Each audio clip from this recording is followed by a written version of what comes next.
السلام عليكم ورحمة الله وبركاته. ازيكم يا شباب، اخباركم ايه؟ يا رب تكونوا بخير. ان شاء الله النهارده هنتكلم عن الباترن السادس اللي موجود معانا اللي هو السنجلتون باترن. طيب ايه هو السنجلتون باترن؟ الديفينيشن بتاعه لو بصينا هنا بيقول ايه؟ سنجلتون is a creational design pattern that ensures a class has only one instance and provides a global point of access to it. طب يعني ايه الكلام ده؟ يعني لو انا عندي كلاس عاوز اخد منه one instance على مستوى الابلكيشن، وامنع ان اي حد ياخد او يعمل نيو انستنس جديد من نفس الكلاس ده، هو السنجلتون باترن بيحقق لي الحاجه دي. طيب ليه انا بعمل كده او بروح اخد نيو انستنس او وان انستنس بس على مستوى الابلكيشن من الكلاس ده؟ لو احنا جينا بصينا هنا بيقول ايه؟ it used when you need exactly one object to coordinate actions across the system such as configuration or logging or shared resource. يعني ايه الكلام ده؟ لو انا جيت بصيت على الابلكيشن بتاع الدوت نت، لو احنا شفنا الاب سيتنج بيبقى موجود عندي في اللي هو الكونكشن سترينج والاي بي اي سكيم وبعض الفاريبلز اللي بيبقى محتاج الفاليوز بتاعتهم على مستوى الابلكيشن عندي. الفاليوز دي او الفاريبلز اللي بتبقى مخزنه عندي الفاليو اللي انا محتاجها، الفاليوز دي مش بتتغير خالص على مستوى الابلكيشن. فلو انا مستخدم الفاليوز دي في اي مكان في الابلكيشن، مش ضروري ان انا اروح اعمل للكونفيجريشن بتاع نيو انستنس في كل مكان محتاج فيه الفاليوز دي، عشان خاطر هي اصلا الفاليوز نفسها ثابته. فكون ان انا اروح اعمل للكونفيجريشن بتاع نيو انستنس في كل المكان ان انا مستخدم فيه الكونفيجريشن دي، ده اهدار للريسورسز او الميموري بتاعي بشكل كبير بدون داعي. فهو ده الهدف من ان انا يكون عندي وان انستنس، هعمل انستنس واحد من الكونفيجريشن اللي موجود عندي واستخدمه على مستوى الابلكيشن كله. نفس الموضوع مع اللوجينج والنوتيفيكيشن. انا عندي برضو الاوبجكت نفسه السلوك بتاعه واحد. يعني مثلا النوتيفيكيشن لو انا عندي اس ام اس او ايميل او فاير بيز، الكونفيجريشن نفسها بتاعه الثلاثه دول او الاعدادات نفسها بتاعه الاس ام اس والايميل والفاير بيز هي اعدادات واحده. هو اس ام تي بي واحد، هو ايميل واحد اللي انا ببعت بيه، هو فاير بيز فيه الكيز واحده اللي ببعت بيها. فمش محتاج ان انا كل مره اروح اعمل نيو انستنس من النوتيفيكيشن الموجود عندي.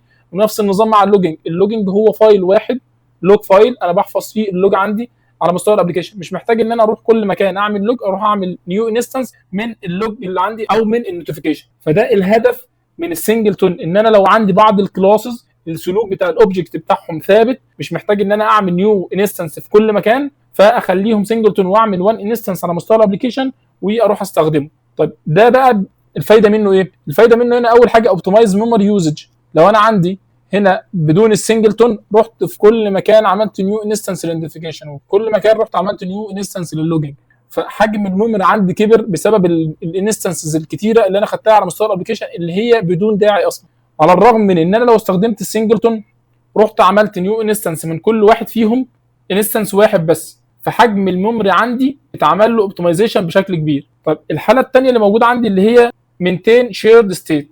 طب يعني ايه مينتين شيرد ستيت؟ لو احنا جينا بصينا على المثال هنا، انا عندي الحساب فيه 10000 ريال. طيب جم اتنين في نفس اللحظه على نفس الحساب، واحد عمل ويزدرو وواحد عمل ديبوزيت، واحد سحب وواحد عمل ايداع في نفس اللحظه الاثنين مع بعض، وانا ما عنديش شيرد ستيت. كل واحد فيهم راح عمل نيو انستنس مختلف عن الثاني خالص، ودخلوا على الحساب لقوا الاثنين ان البالانس فيه 10000. طب اما جه هنا راح سحب السبعه والثاني ضاف الخمسه، اول حاجه الويزدرو سكسسفول، لا بقى الحساب عندي بقى بثلاثه، 10 ناقص 7 بقى بثلاثه. جيت تاني عشان خاطر يعمل ديبوزيت بقى، لا الحساب عندي ب 10، فاصبح البالانس اللي موجود عندي 15 رغم ان هو المفروض يبقى 8، لان انا ما عنديش شيرد ستيت في الحساب نفسه، فكل واحد بيستخدم بالطريقه بتاعته او بالطريقه الخاصه بيه. فدي الحالتين المفيدين جدا في السنجلتون. وعشان خاطر برضو توضح معانا بشكل كبير، خلينا نشوف المثال العملي اللي معانا. طيب انا عندي هنا البنك سيرفيس، عملت سيميليت ان هو في حساب واحد، الحساب ده مع 10000، عشان خاطر نسيميليت بس نشوف الفكره. الهدف الاساسي ان احنا نفهم السنجلتون. طيب انا جيت هنا عملت برايفت ديسمال واديته البالانس بتاعه 10000، وعندي تو ميثودز اللي هو ويزدرو وعندي الديبوزيت. تمام. جيت هنا عملت سيميليت، عملت ثريد سليب ثانيه لكل عمليه فيهم كسيميليت، ان العمليه بتاخد وقت مني وعلى ما ترجع الرد بتاعها. تمام. فجبت هنا بعد كده قلت له اف لو ان البالانس اكبر من الاماونت، فشيل لي من البالانس اللي موجود عندي قيمه السحب المبلغ اللي انا بسحبه. وجيت في الديبوزيت عملت البالانس بلس ايكوال الاماونت عشان خاطر اعمل ايداع على الحساب اللي موجود عندي. طيب جيت هنا بعد كده قلت له ان اعمل لي فار تي 1 وقلت له نيو ثريد، وخدت نيو انستنس من بنك سيرفيس وعملت ويزدرو، وفي نفس اللحظه جيت عملت ثريد ثانيه وخليته يروح يعمل ديبوزيت.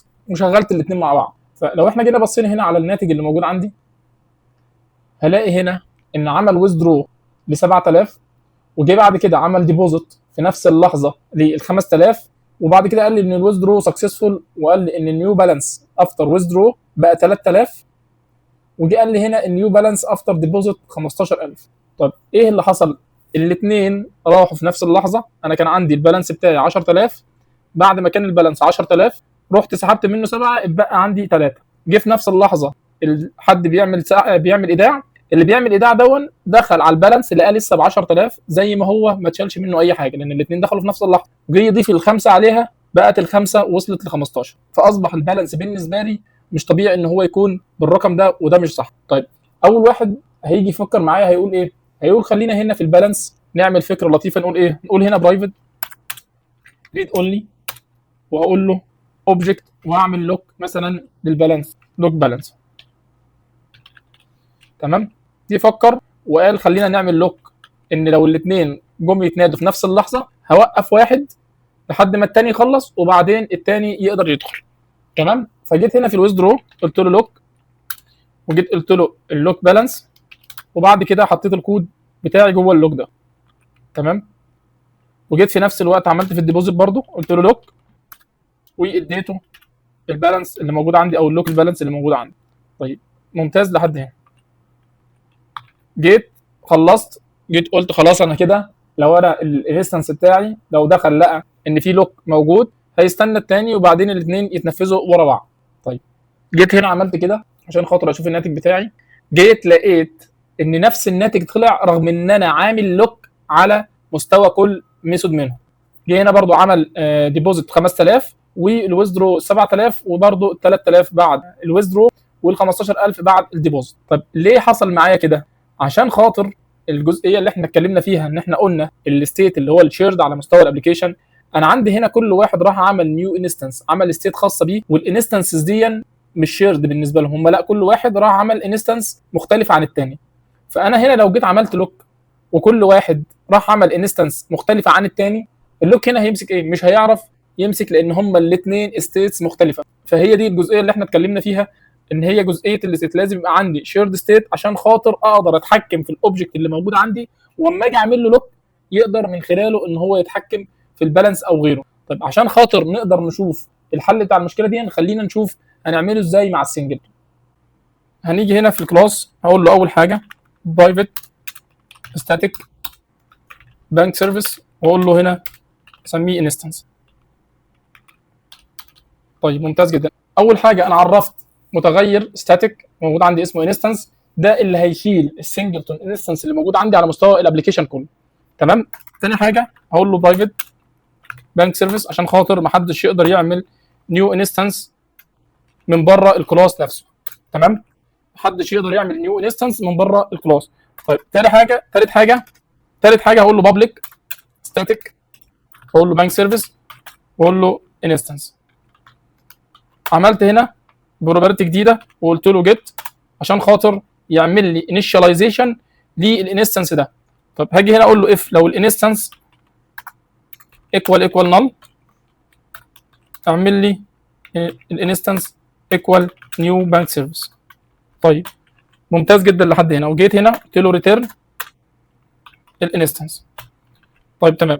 هنا انا خليت هيجي اول مره يشوف الانستنس اللي موجود عندي هيلاقيه بنل، هيروح يعمل له انيشاليزيشن ويقول له نيو بانك سيرفيس. طيب جميل جدا. يبقى احنا عملنا اول حاجه الستاتيك فاريبل اللي هيشيل السنجلتون انستنس اللي موجود عندي على مستوى الابلكيشن، وخليت الكونستراكتور بتاعي برايفت عشان خاطر ما حدش يقدر يعمل نيو انستنس من بره الكلاس نفسه. ثالث حاجه عملت هنا روبرتي يعمل نيو انستنس او يعمل انيشاليزيشن للستاتيك فاريبل اللي موجود عندي. تخيل معايا لو انا جيت بشغل ابلكيشن لاول مره وكذا كلاينت محتاجين البنك سيرفيس في نفس اللحظه، فجم كلهم عشان خاطر يستخدموا البنك سيرفيس، قلت له بنك سيرفيس دوت انستنس، فجم كلهم في نفس اللحظه يستخدموا الانستنس. لو كلهم دخلوا هنا في نفس اللحظه هيلاقوا الانستنس بتاعي بنل، فكلهم هيدخلوا يعملوا نيو انستنس من البنك سيرفيس. طيب عشان امنع حاجه زي كده اعمل ايه؟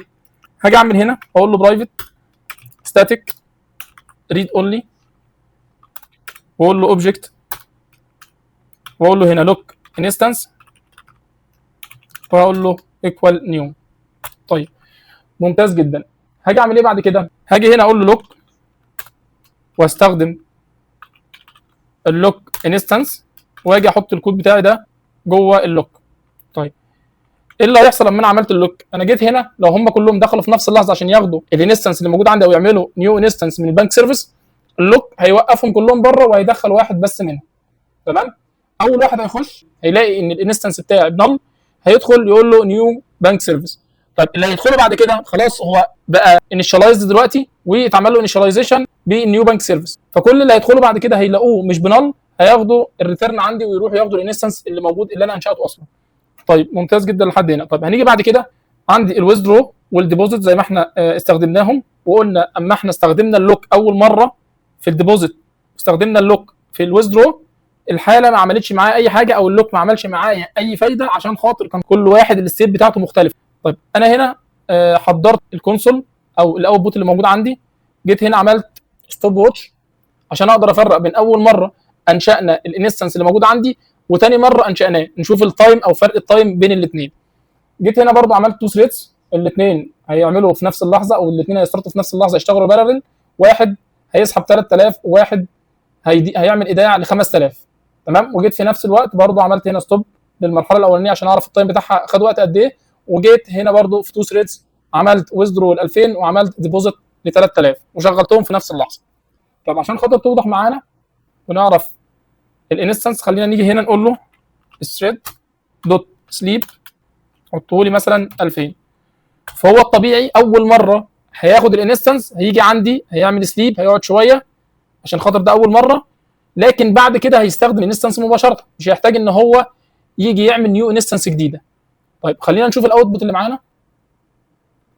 لو احنا جينا بصينا كده واستنى في الاول ثانيتين عشان خاطر يبدا يشتغل، وجي قال لي هنا الويزدرو ريكويست 3000، وجي بعد كده عمل ويزدرو سكسسفول وقال لي البالانس بقى 7000.